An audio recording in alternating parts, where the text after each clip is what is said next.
So the only person who can keep a vice president waiting is the president, and I ain't no president.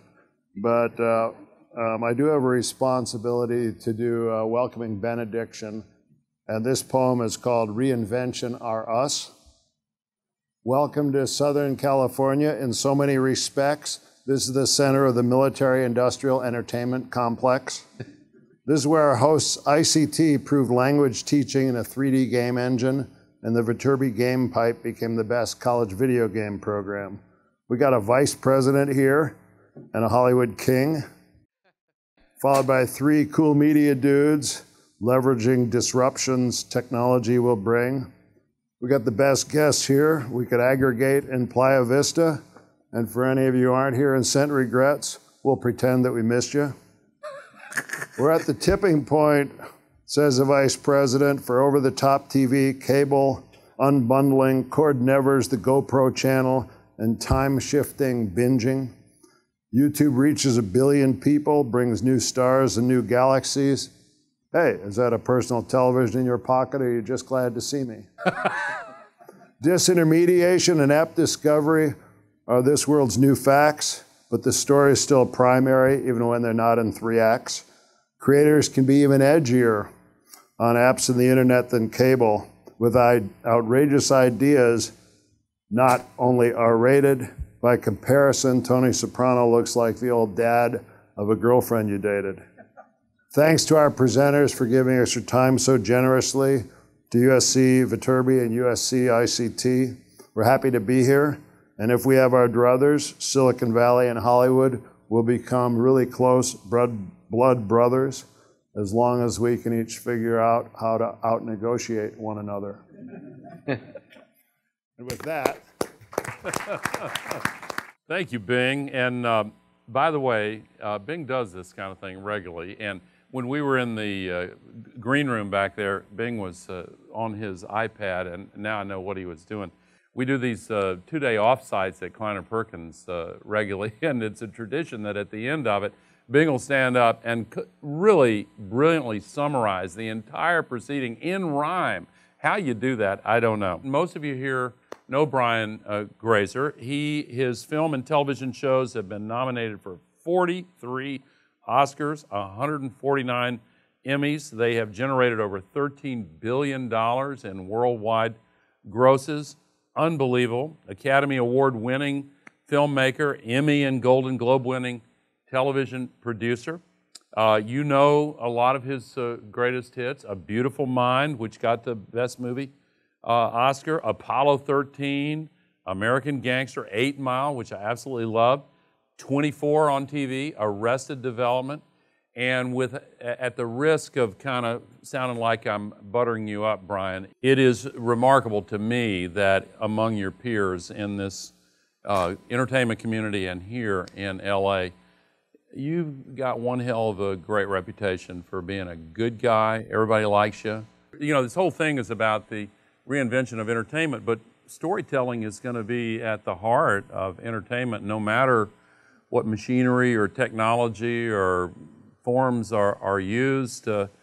But as you have lived through the beginnings of this revolutionary transformation, how does the role of storyteller change? Well, I mean, you have to be sensitive to the platform. I mean, ultimately, stories are told from the inside out. So for me, they either start with a theme or a character or a title. But ultimately, they have to start from the inside out, where you do understand what the theme is, and you have to understand what the character wants, and you have to be engaged in hoping that that character gets the thing that they want. But I like the narrative form as it applies to 1-minute pieces. I produce the Oscars. I like trying to insert a story into a variety show. That's kind of fun for me. 22 minutes for, you know, Arrested Development. They're all just stories themselves, but ultimately they end up on a platform, and you have to be thinking about what the viewer, that you have to look for that kind of compatibility. So when we did Arrested Development again for its it's not its final season. We're going to do it again on Netflix. Great. So You have to think about You're going to be in the next year? Well, I'm sorry, I knocked you off track. No, it's very likely. So there's something to be looking forward The to. only thing that he's in it ever last produced year. that he appeared in was in the Netflix season of Arrested Development. I'm an aficionado. Go ahead, sorry. So if you know that people are going to be binge watching it, or they're going to get it all at once, you have to conform the narrative to that platform. But ultimately, you know, there are just stories, and you have to be engaged in the story. And there's marketing involved and all the other things, but I'm sure you'll get to that. So you like themes and stories that give the audience the opportunity when it's over with to feel emotionally whole and fulfilled, right? Yes. So tell the story. You were telling me a story about when you were young and you came out of E.T. and it was the audience that other audiences had. Okay. So having grown up, I was telling Al that you know, I grew up in Los Angeles. I grew up going to movie theaters. I grew up with parents driving me in a car to a movie theater. I grew the same where I would drive myself. But ultimately, when the movie is over, there's a lot of chaos. There's a lot of aggression. And more often than not, there can be a fight or there's pushing in parking lots. But I do remember that the feeling I had after seeing E.T., and where everybody seemed so civilized, and it was people were calm. It was completely antithetical to everything that I'd experienced growing up in Los Angeles, going to movie theaters, and I just thought there's a reason for this, and it was thematic. It lived inside the heartbeat of that movie, and it caused people to change their behavior, at least for a moment. And you try to do that. And I try to do that. And you start saying maybe for life. And maybe for life, and maybe it can, you know, I mean, and maybe for life. In the case of A Beautiful Mind, that was a story about John Nash, but it started as an idea. I just wanted to try to make a movie that, I just wanted to do something that could help destigmatize mental disability. And I mean, it could have been a television show, but I happened to find this particular story about John Nash, and I thought living inside of that, I might be able to change. I can do a movie that's entertaining and can reach people, but it might change people's behavior. Nobody can cure the medical condition of schizophrenia, certainly, but I did think that I could have an effect on people's behavior. And so I look for themes that I want to fulfill by telling a story. You also have a reputation for not only recognizing the potential for great stories, recognizing great stories, getting the emotional content of a great story. You also have a reputation for a good eye for talent. Tom Hanks, Johnny Depp, Michael Keaton. Who else am I missing here? Well, these are all people that had no career until they had no career. He spotted that talent. So well, Meg Ryan, or you know, of course, Eminem had never acted in a movie. Yeah. But I saw a camera panned over Eminem while he was in the audience at the MTV Awards, and it was before he was a star. He was just kind of early on, and it stayed. The lens lingered on him, and in this single moment, I could see kind of this icy glare that he had, but then it completely transformed into kind of an elastic kind of self-effacing smile, and I thought, well, wow, this guy has amazing. You could just feel the amazing range that he had, and I just felt like I had to meet him. So that's a talent for spotting individuals who can light up the screen, who can become stars. I think so. I mean, is that going to be harder in the age of YouTube? I think in the age of YouTube, it's helpful. I mean, there's a lot of different factors that are going on right now, and that in the age of YouTube, it provides us with kind of free casting seminars constantly. I mean, it enables us we hear about something, it can become viral and have an enormous impact on our culture, and if we think it's sustainable, either the subject or in this case, we're talking about an actor, if we feel it's sustainable, then you go and meet that actor and see if that person, man or woman, is right for movies or television. They're kind of different, because movies are a bigger than life experience, and television isn't really that. Television, I mean, look, all this is entirely subjective. Everything that I'm saying is just all personal. But to me, television is more about trust and less about enormous, really powerful, extreme impact. Yeah. Well, the fact that it's subjective is part of the point that I'm trying to get at in this part of our conversation. By the way, we're going to open it up to questions from any of you that want to ask questions in another 10 minutes or so. But the late Steve Jobs used to say about music that, the metrics that are available on iTunes and in other formats where you can see how many times a song is played or all of that, tempt some people to think, okay, we can use metrics and machinery to pick what the next hit songs are going to be. But he used to say, no, there is an irreducible subjective quality that some people have in the music industry, and they're great because they've got that, and they can do something that other people can't do. That's subjective too, but you've got that for talent and for stories. Where does that come from? Well, I mean, it comes from, I'm probably hypersensitized to begin with. And I've, it's just how you grew up and what you're aware of. When I grew up, I always felt that I was living, in two very distinct realities. The reality of the moment that I'm in, and then the reality of what I think people are thinking the moment I'm in, with the moment I'm in. And so I was always getting a sense of both things, but I don't know. I want to read a story, very, very short story about you.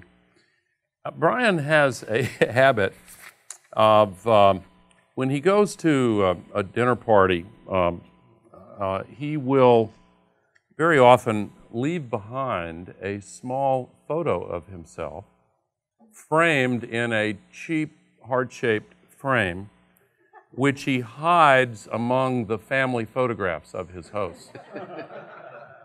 He's done this at the homes of movie executives, socialites, even in Fidel Castro's military compound in Cuba. What's that all about, Brian?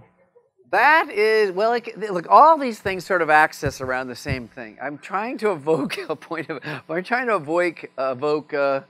reaction out of people. Yeah. And this is so narcissistic. I did this with my hair, literally. It created a strong opinion. I mean, people either thought, well, that's really cool. That might have been like 20% of the people. And then, I'm in that group. Yeah.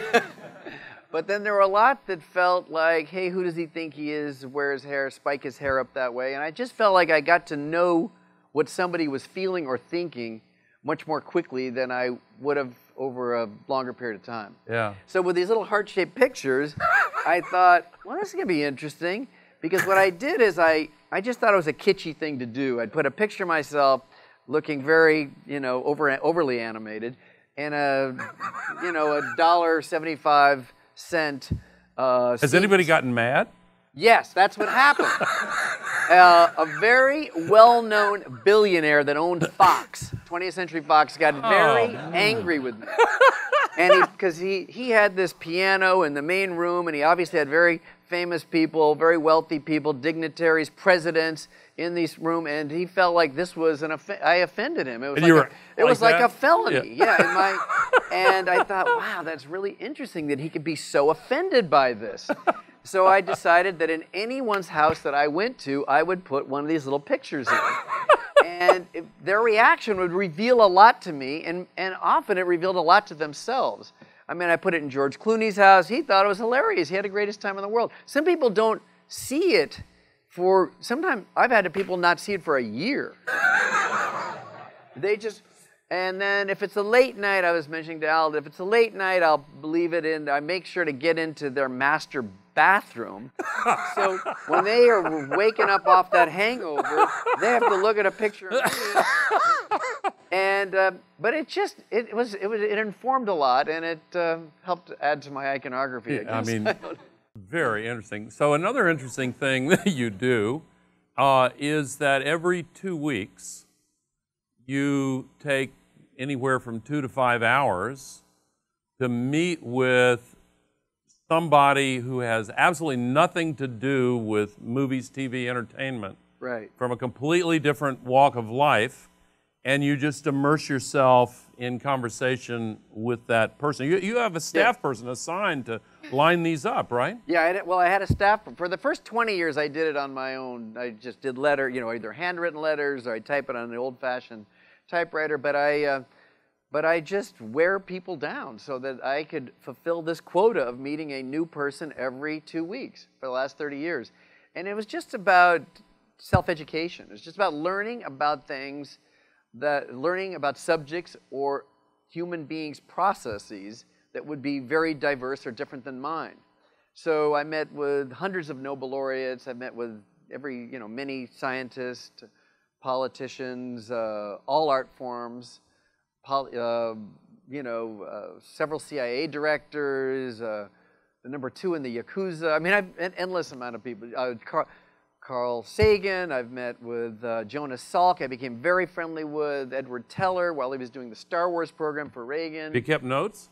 I've kept copious notes, and I've then now written a book that actually sort of encapsulates these two verticals. One is just basic curiosity and how I've used it as a tool to enlarge in my life, and how that basic curiosity intersects with storytelling. Yeah. And which it does. So the book comes out next April. Next and April. it's about curiosity. It's about curiosity. Give us the full title. It's called A Curious Mind: The Secret to Living a Bigger Life. Well, I think it's going to be absolutely fascinating. Now, that's helped, those experiences over the last 25 years, you believe have helped you as a storyteller. Definitely. Why? Well, because for many reasons.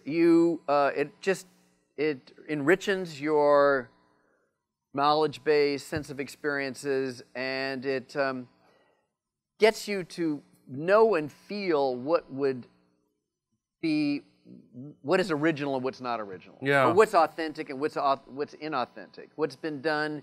It just gives you just a sense of curation, so that when you are thinking of an idea,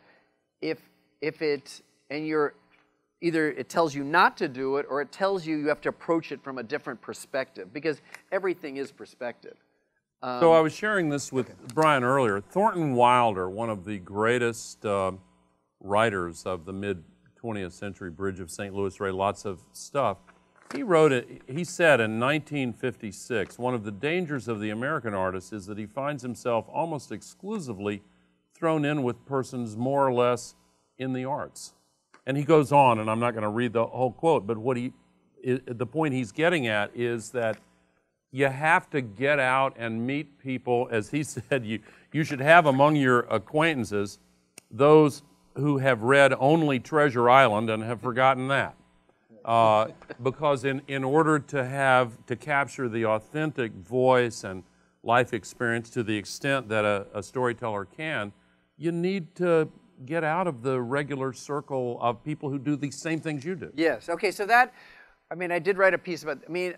This disruption is now a very, very popular word, but I made a point 30 years ago to always disrupt my comfort zone. Yeah. And part of meeting these people that are experts in anything other than the show business, the world that I'm living in, or the vocabulary, I had to learn and adapt to their vocabulary. When I'm meeting Carl Sagan or Isaac Asimov, you have to be, a good conversation. You have to be able to, you have to know their language. You're not going to ever be at their base level, but you have to do it. So I always found that kind of, that is uncomfortable. So speaking of disruption and discomfort, within the last week, HBO announced that it's going to stream all of its content.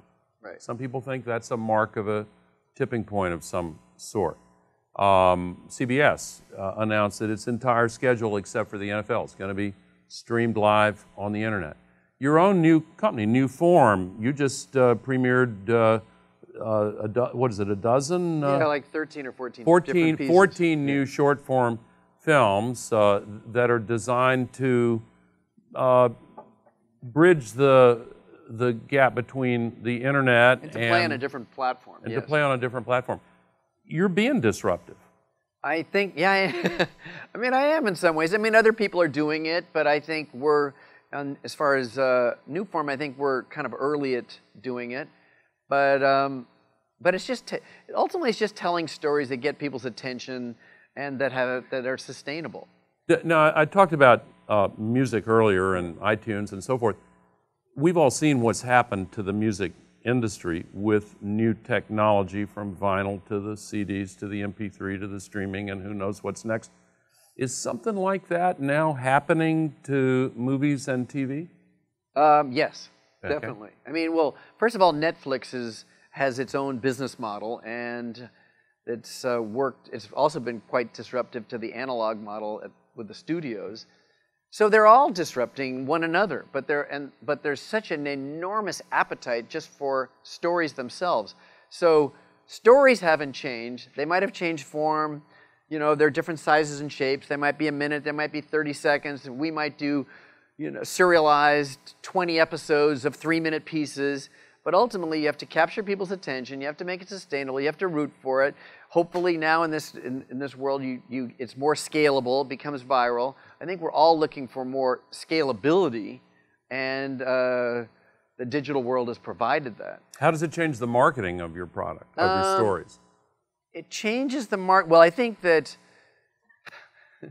all these are really hard questions because they're long answers, but it changes it in that you probably have to be more specific in terms of, more laser-like in terms of how you're going to market the particular piece of content that you're doing.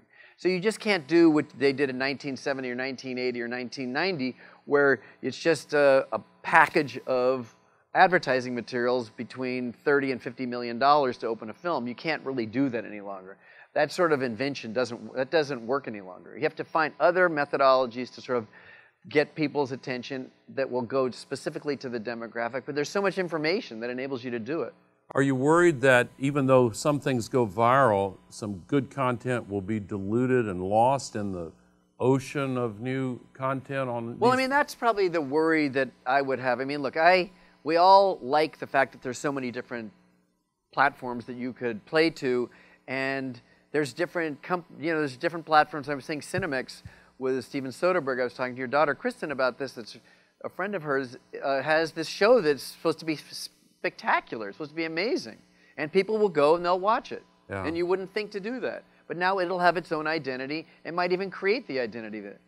So, and you've seen the shows that are on Netflix that have created an identity for Netflix. Yeah, it seems like the real reason why the storyteller remains at the heart of entertainment is that quality finds its own audience. Well, taste, yeah. Taste is essential, you know. Yeah. That's how Ron Howard, my partnership, actually worked over 30 years. It's just that we have the same value system, we have a similar work ethic, and we have similar taste. But we actually drive in totally different directions to get to that same place. We couldn't have more different lives. Yeah, yeah. The only thing I do want to say, because I would have said this earlier, is that, you know, a lot of these questions, a lot of things we're talking about involve some form of, they involve analysis and prognostication.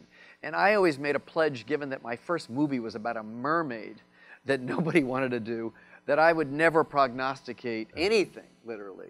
So, you know, when we talk about actors and whether they're going to reach through or break through, whether it's Johnny Depp or Tom Hanks, could he really be an astronaut, those things like that, those are just about feeling. Yeah. So for the most part, I would always do any introduction to any speech or conversation I had is that I'm only in the feelings business. Yeah. So the more I could scrape away intellect or thought or data, I'm always in alignment with doing that. Yeah, the computer geeks talk about the Turing test. I think we ought to have a Brian Grazer test. I don't think we're going to find it was just a disclaimer. a computer that's going to do what you do. Let's open it up to the audience for questions. Everybody likes you. Different media do affect the way a story gets told.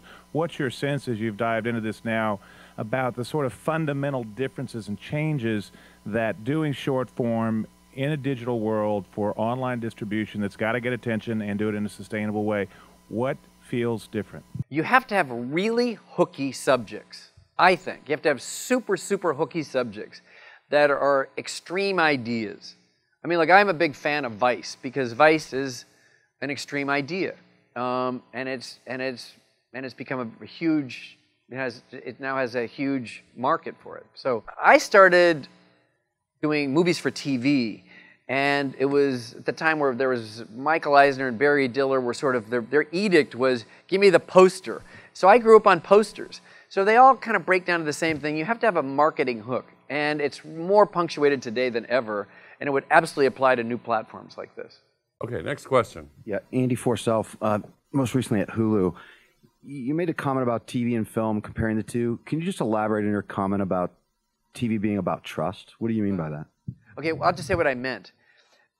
Because you're sitting in your house, I feel like, and I think others that have been involved in television that have had success, you have to feel very comfortable with the characters. It's a close-up medium for the most part, and you're going to live with them more than just a one-time explosive experience. You're living with them, week to week, and now because you can get, 13 episodes at once, you're living with them in a binge viewing experience. 24 was certainly, we benefited from that, but you got to start, you trust the rhythms of Kiefer Sutherland. You're trusting his motivation, even though he's a pretty rough character. So I think that is what I meant. Like the era of Friends. Corey Clipson with Fuse Media. Just thinking about all of this digital native content and how user interaction and sort of participation is just crucial to all of that, and how much all of these millennials sort of feel like partially owning those shows and these, these YouTube series and all of that. Is that going to spread into sitcoms and dramas and even feature films, and how might that all sort of play out with what was traditionally more of like a one-way medium? I would just guess that it will play into that. I mean, Al might. You might have an opinion about this. No. Okay. No, I'm good. I would say it could because talent. There's going to be such a scarcity of real talent because of all these platforms and the proliferation of the platforms and these different entrees into talent. That I think compensation system structure will change in the direction in favor of artists, just because of supply and demand, and compensation systems would be married into that question. Where would you rank the importance of the writer? Very high.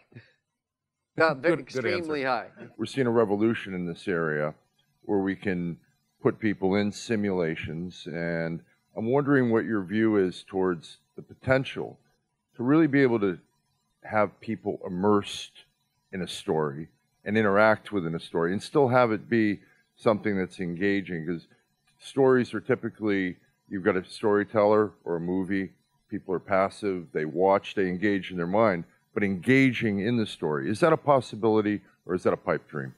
I think it's a huge possibility. In fact, I've talked to some of the people here about this, and Al, of course, this afternoon.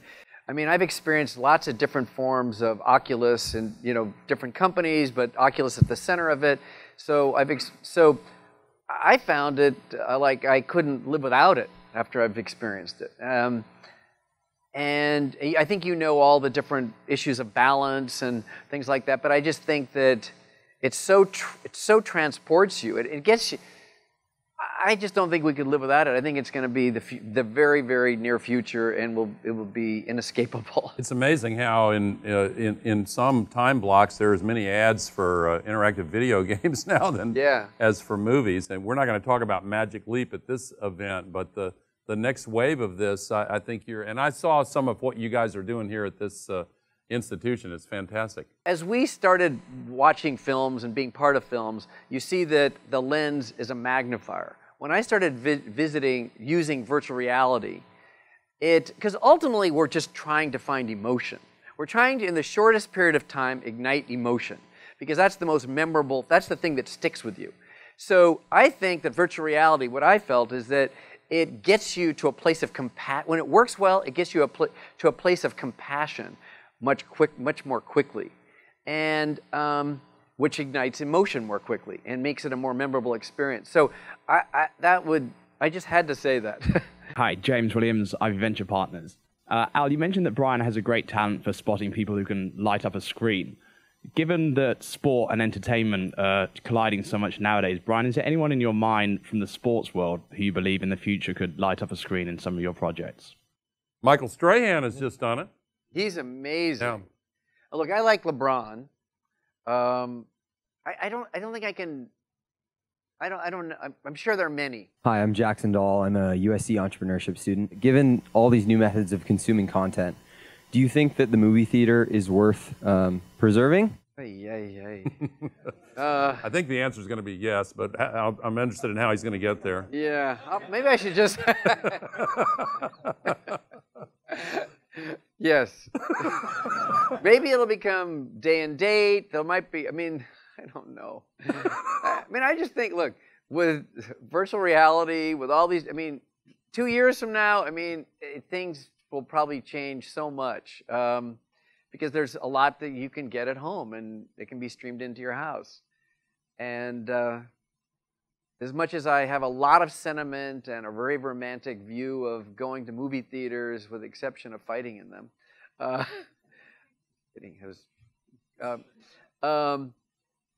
it's unless they're amazing theaters, that provide things that you can't get someplace else. I think a lot can be done at home. My name's Addison McCaleb, and my company's Media Hound, and we get really excited about the ways entertainment content kind of transcends different silos. So you have 8 Mile was a great example of a movie with a Grammy Award-winning single, and how some of the artists are now traversing from short form to TV to movies to musicians as well. And Brian, I'm curious how you see in the future storytelling kind of transcending these mediums and integrating from short form to either movies or music and telling stories across multiple mediums at once. Yes. Well, look, George Lucas, of course, did this with Star Wars. he did this, 40 years ago, how many years ago? But now today, people are doing that, and we're trying to do this with Stephen King's Dark Tower. We have 10 of their books. I own 10 also control 10 of Anne Rice's Lestat books, and you want to see those on other platforms.